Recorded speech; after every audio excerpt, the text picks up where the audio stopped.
ఒక్కసారి ఓడి చూడు, లోకం నీకు పరిచయం అవుతుంది. ఒక్కసారి గెలిచి చూడు, లోకానికి నువ్వు పరిచయం అవుతుంది.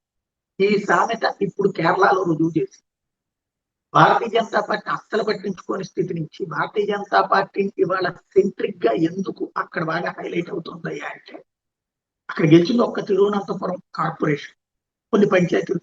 ఇది వాస్తవంలో కాంగ్రెస్ అక్కడ అగ్రభాగాన్ని ఆక్రమించింది, ఎల్డిఎఫ్ పతనమైంది. కానీ భారతీయ జనతా పార్టీ పేరు ఎందుకు వచ్చింది? అసలు హిందుత్వ శక్తులకి స్థానం లేదన్న చోట ఘన విజయం సాధించడం అన్నది. ఇవాళ పత్రికలు కూడా అందుకనే దాన్ని లింక్ చేస్తారు. కేరళ రాజధానిలో కమల వికాసం లాంటి వార్తలు సాక్షి టచ్ చేసుకొచ్చింది.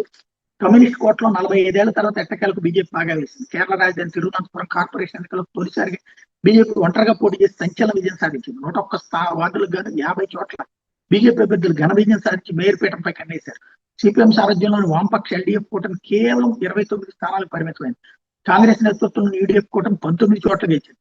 2 స్వతంత్ర అభ్యర్థుల్ని విజయం వరించింది. యూడీఎఫ్ నుంచి గట్టి పోటీని ఎదుర్కొన్న బీజేపీ పాలక్కడ్ మున్సిపాలిటీలో కూడా ఎక్కువ స్థానంలో విజయబావుట ఎగవేసింది. త్రిప్పునిదురా మున్సిపాలిటీలో గతంలో కాంగ్రెస్ గెలిస్తే ఈసారి బీజేపీ సంచలన విజయంతో ఈ మున్సిపాలిటీని కూడా తన ఖాతాలో వేసుకుంది. కొడంగల్లూరు మున్సిపాలిటీలోను 46 వార్డులు కానీ 18 చోట్ల బీజేపీ విజయం సాధించింది. మరికొన్ని మున్సిపాలిటీలోని బీజేపీ కొన్ని వార్డులు గెలిచింది. 64 ఏళ్ల సీనియర్ మహిళా ఐపీఎస్ అధికారి ఆర్ శ్రీలేఖను తిరువనంతపురం మేయర్గా ఎన్నుకునే అవకాశం ఉందని తెలుస్తోంది. శ్రీలేఖ కేరళలో తొలి మహిళా ఐపీఎస్ గా 1987 జనవరిలో చరిత్ర సృష్టించిన విషయం విదితమే. గత ఏడాది అక్టోబర్ లో బీజేపీలో చేరిన శ్రీలేఖ తాజాగా శాస్త్రమంగళం వార్డు నుంచి గెలిచారు. ఐపీఎస్ అధికారిగా గతంలో 10 జిల్లాల్లో ఎస్పీగా, తర్వాత సిబిఐలో, ఆ తర్వాత కేరళ క్రైమ్ బ్రాంచ్, అగ్నిమాపక దళం, మోటార్ వెహికల్ శాఖ, జైలు శాఖలో కూడా సేవలు అందించారు.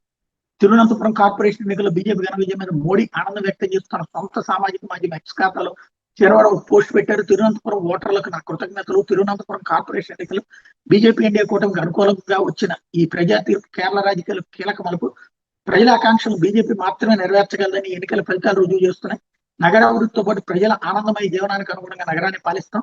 బీజేపీ కార్యకర్తలే పార్టీకి బలం, వాళ్ళని చూసి మేమంతా గర్విస్తున్నాం. గెలుపు కోసం కష్టపడి పనిచేసిన కార్యకర్తలు నేను ఎంతో రుణపడిపోయాయంటూ మోడీ చెప్పుకొచ్చారు. కేరళ స్థానిక ఎన్నికల్లో కూడా కాంగ్రెస్ సారథ్యంలో యూడీఎఫ్ కూటమి హవా సాగింది. ఇది వచ్చే ఏడాది జరగబోయే కేరళ శాసనసభ ఎన్నికల్లో కాంగ్రెస్ కి నైతిక బలం చేకూర్చింది. ఇటీవల 2 దశల్లో 1199 స్థానిక సంస్థలకు జరిగిన ఎన్నికలకు సంబంధించిన ఫలితాలు శనివారం వెల్లడైతే యూడీఎఫ్ కూటమి పార్టీలు మెజార్టీ చోట్ల గెలిచినాయి. శబరిమలలో విగ్రహాల తాపడంలో బంగారం తరుగుదల, ఇతర పరిపాలన వ్యవహారాల ఆరోపణలకి యూడీఎఫ్ విజయవంతంగా ప్రభుత్వ వ్యతిరేక ఓట్లను మలచగలిగింది. మరొక తిరువనంతపురంలో బీజేపీ ఘన విజయంపై కాంగ్రెస్ నేత సిద్ధరు ఆనందం వ్యక్తం చేయడం వ్యవహారం. ప్రజాస్వామ్యంలోని గొప్పతనం అంటే ఇదే. స్థానిక ఎన్నికల్లో మా యూడీఎఫ్ కూటమితో పాటు తిరువనంతపురంలో బీజేపీ గెలుపు నిజంగా ఎంతో సంతోషించదగ్గ పరిణామం. 45 ఏళ్ల ఎల్డీఎఫ్ అధ్వాన పాలక ఓటర్లు చరమగీతం పాడారు. రాజధాని రాజకీయాలు మార్పు తప్పదని ప్రజలు రుజువు చేశారంటూ దరూర్ చెప్పుకొచ్చారు.